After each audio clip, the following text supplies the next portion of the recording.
Dove e come investono i lituani in questo periodo di crisi e di guerra? Come ho detto in un altro video, i lituani non hanno una grande propensione al risparmio. Questo non è propriamente vero, perché comunque c'è una grande parte della popolazione che è vero che non risparmia, quindi non lascia i soldi sul proprio conto corrente, ma li investe in altre cose. E questo, se vogliamo, è una gran bella cosa, perché fa girare l'economia. Vediamo dove i lituani vanno a mettere i loro soldi. Allora, c'è una larga parte della popolazione che non può permettersi di risparmiare. Questo è abbastanza pesante e grave, perché comunque significa che il loro stipendio medio è sicuramente inferiore alla possibilità di mettere via dei soldi per un cosiddetto risparmio. Chi invece ha uno stipendio medio-alto e ha la possibilità di risparmiare, ad un certo punto non lascia mai i soldi sul conto corrente, che sappiamo tutti è una cosa bruttissima da fare, perché le banche hanno dei costi e li fanno pagare cari e salati, quindi avere una giacenza media sopra i 5.000 euro è sempre una cosa da non fare. Cosa fanno i lituani? Investono, e investono prevalentemente nel mattone. Questo è uno dei motivi per cui anche, nonostante il fatto che qui vi sia una qualità molto bassa di costruzione degli appartamenti e dei condomini e delle stesse case, ci sia sempre una grande alta richiesta. I lituani risparmiano investendo in immobili. Questo è dovuto anche al fatto che non ci sono delle tasse sugli immobili, o meglio, le tasse ci sono, ma sono dello 0,5% del valore dell'immobile solo se l'immobile supera i 500.000 euro. Se non ci sono queste condizioni, non ci sono tasse da pagare sugli immobili. Questo favorisce chiaramente da una parte un po' di speculazione, anzi tanta speculazione. Dall'altra, visto che il lituano è molto propenso a comprare immobili, fa salire i prezzi. Questo è l'unico problema, che comunque è un problema grave e molto sentito all'interno della Lituania, sul fatto che i prezzi salgono in maniera indiscriminata e molta gente fa fatica, soprattutto coloro i quali devono comprarsi la prima casa, fanno fatica a comprarsi un appartamento decente. Il problema però è dato dal fatto che coloro i quali hanno stipendi alti e possono permettersi di investire in immobili non si fanno scrupoli e, indipendentemente dal prezzo, continuano a comprare. Quindi uno dei fattori che fa alzare i prezzi degli immobili è proprio questo forsennato investimento in real estate, in mattone dei lituani. I lituani così facendo però risparmiano. Perché risparmiano? Perché, come ho già detto, non ci sono tante tasse, o se ci sono molto basse, e poi mettono in affitto, mettono a reddito, come si dice, il loro investimento. Gli affitti sono sempre più alti, quindi il rendimento comunque è buono e i lituani sono soddisfatti. Non so se questa cosa durerà per tantissimo tempo. Negli ultimi 10 anni c'è stato un incremento di richieste di appartamenti venduti e poi riaffittati enorme. Prima o poi questa cosa finirà. Però fino adesso ha funzionato e ha funzionato ovviamente molto bene per chi ha investito. Quindi i lituani investono in immobili, in real estate. E questo fa sì che i lituani siano diventati nel giro di pochissimo tempo una delle popolazioni più ricche d'Europa. Perché se è vero che i loro stipendi sono comunque più bassi rispetto a tante altre nazioni all'interno dell'Unione Europea, hanno un sacco di proprietà immobiliari. E questo fa in modo che all'interno dell'Unione Europea siano anche molto più ricchi degli italiani, per esempio.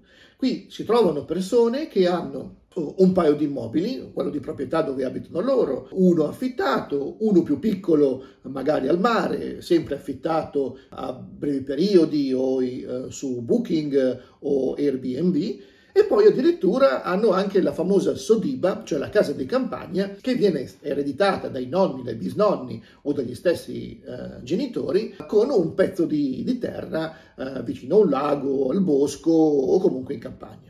Quindi i lituani alla fine si sono trovati, dopo la liberazione, nel giro di una trentina d'anni, ad essere tra i popoli un pochino più ricchi rispetto a tanti altri che invece non investono in immobili. Una seconda metodologia di risparmio è sulle criptovalute. I lituani investono, soprattutto i giovani, investono in criptovalute. Voi mi direte, attenzione, le criptovalute sono una cosa da prendere con le pinze, con le molle, perché hanno una volatilità molto alta e non si sa se oggi hai sempre comunque il capitale che hai investito ieri. Verissimo, assolutamente vero.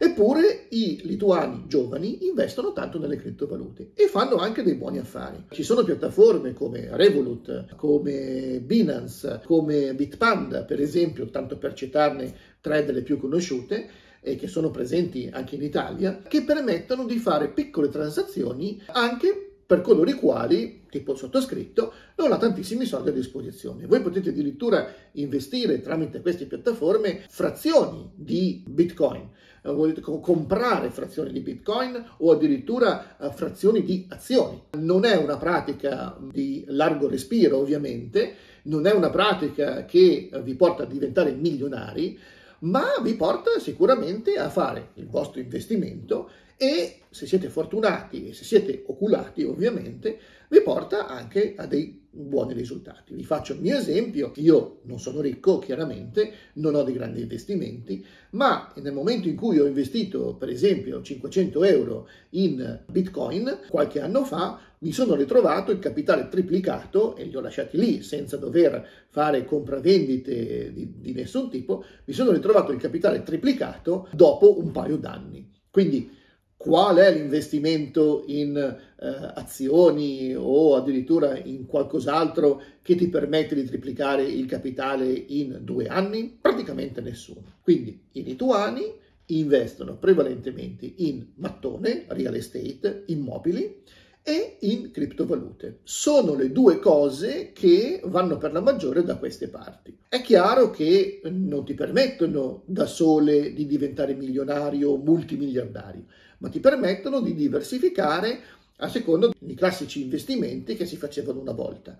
Io mi ricordo che negli anni 80-90 tu andavi in banca, c'era il gestore, il promotore finanziario che ti gestiva tutta la tua parte di investimenti.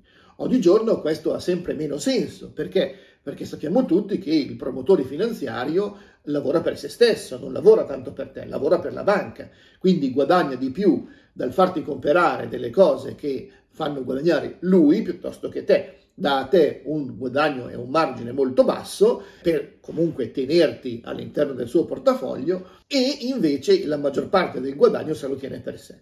Ecco che il promotore finanziario mano a mano è diventato una persona come tante le altre e per esempio io conosco qui dei lituani anche abbastanza ricchi che hanno sì il promotore finanziario, ma non gli danno più il 100% dei loro capitali da investire, gli danno il 30-40% e tutto il resto lo investono o in immobili per fare poi compravendita a breve termine o affitti a lungo termine e in criptovalute. Ovviamente poi ci sono altre tipologie di investimento. Io ho un carissimo collega che investe in mobili d'antiquariato. Questa è una cosa che ovviamente devi fare se sei, non dico un esperto, ma almeno un appassionato di queste cose e vai in giro per mercatini dell'usato a comprare mobili vecchi, li fa restaurare e poi li rivende. Oppure ci sono persone che investono in oro e metalli preziosi.